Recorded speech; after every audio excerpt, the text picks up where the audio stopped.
So a little while ago, I made a couple of videos where I ranked Formula 1 drivers from the 1950s and the 1960s. Now the reason I did this is because ranking drivers overall is one surefire way to enrage a large portion of your audience, because it doesn't matter how thorough your ranking process is. In the eyes of a lot of people, you are going to be wrong. So it was better to play it safe and rank these cats by the decade. Now we arrive at the 1970s, and this is where people's fandom of certain drivers will start to become more evident. It is virtually a certainty that this list will evoke some strong reactions, but I do enjoy being a bit of a shit stirrer, so I guess without further ado, we can get into the list. Although before that even, we'll start off with some honourable mentions.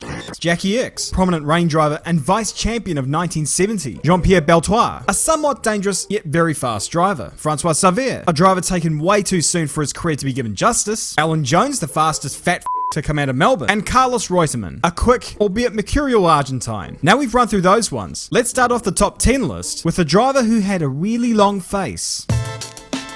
Jochen Rindt only competed in 1 year of the 1970s, but that was enough for him to establish his legacy. Such was the dominance in 1970 that Rindt won the title despite not scoring any points in the remaining 5 races. Of course, while tragedy surrounded the answer as to why that happened, Rindt had won that year's Monaco Grand Prix and had won Le Mans just a few years prior. With a Formula 1 World Driver's title under his belt, Rindt had done what few others have done in the history of the sport and cemented his legacy in Austrian motorsport.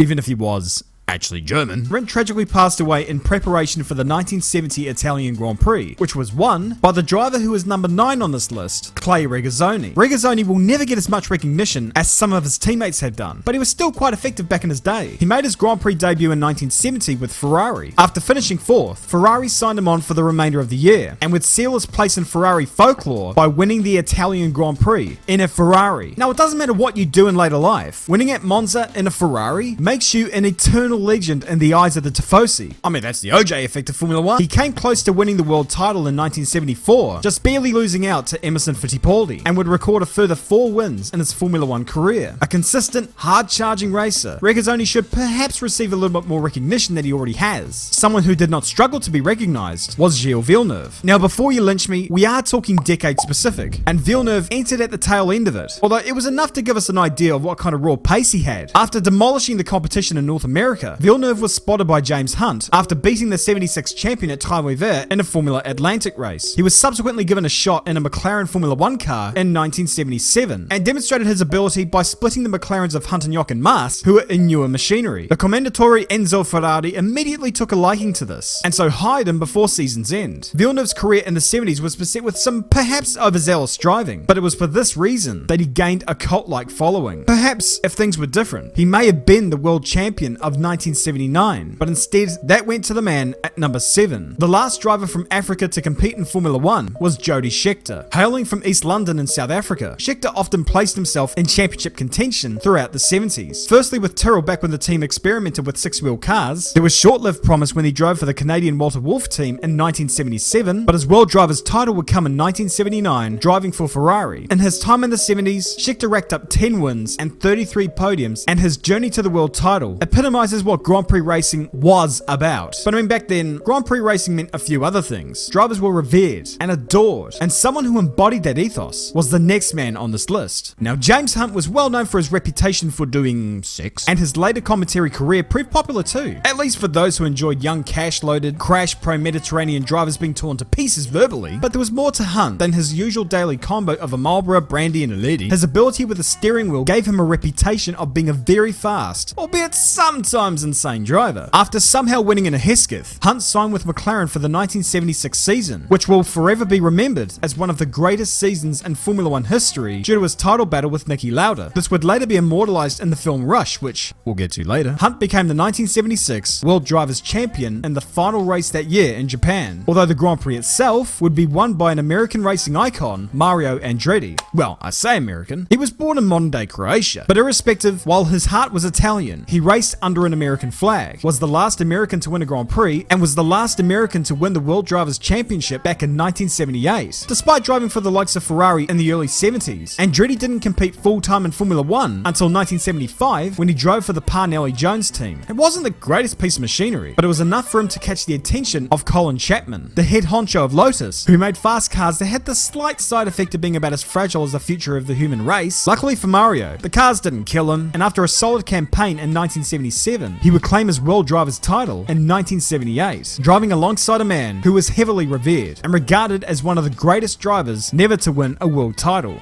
Nicknamed Super Swede, Ronnie Peterson is fondly remembered for his ability behind the wheel. He came close to winning the championship at various points of his career. It is perhaps for his lack of championships that the general public doesn't think of Peterson in the same light as other drivers from that time, but watching him dance with whatever machinery he had was awe-inspiring. 1978 would be his best chance to win a title with a Lotus that was ferociously dominant, but ultimately his signature meant more to him than glory, accepting team orders to finish behind Andretti during the season. He would tragically die in the Italian Grand Prix towards season's end. Although had he lived, he would have been McLaren bound for 1979, a team that has seen success with number 3 on this list, Emerson Fittipaldi, a man whose talent was as big as his sideburns.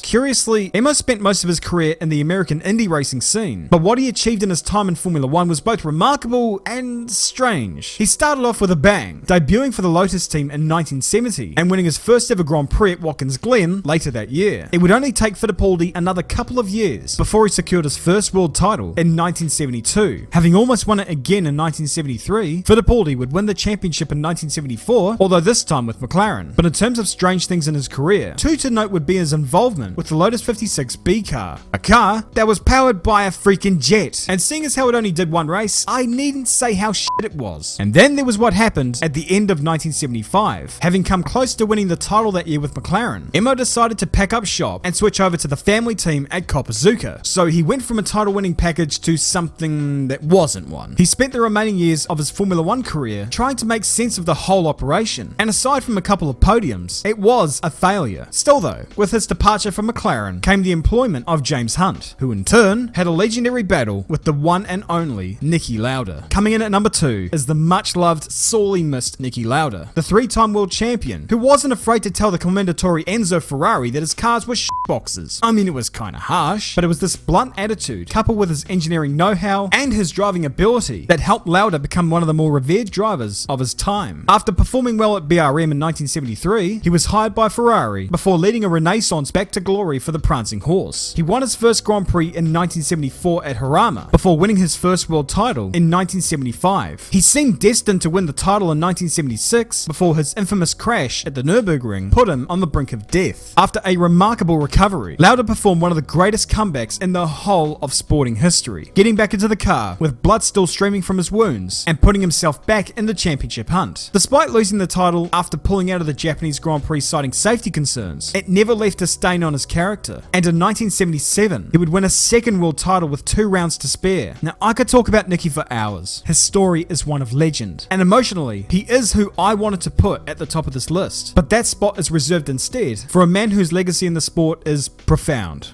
So Jackie Stewart was the defending world champion heading into the 1970s. Leading the Tyrrell outfit and partnered with young up-and-coming Frenchman Francois Savert, Stewart was dominant in his remaining 3 years in Formula 1, from 1971 to 1973. Winning a multitude of races and 2 world titles, Stewart's smooth driving style allowed for him to achieve the success that he did, learning from the master that was Jim Clark. Massively safety conscious, Stewart campaigned for a safer racing environment, which further cemented his legacy in the sport. Having quit at the top of his game, who knows what he may have been able to achieve had he stayed on for another few years. Still though, it didn't change how the sport viewed him in the long run, and it's for all of these reasons why he was the best driver of the 1970s. At least, in my opinion. I don't know, what's your top 10 list? I know those of you out there that will definitely have something that differs from mine. Drop it down in the comments below, subscribe to the channel if you're awesome, and always remember, keep it respectful, be wholesome, don't be a marnus, and as always, I'll see you all later.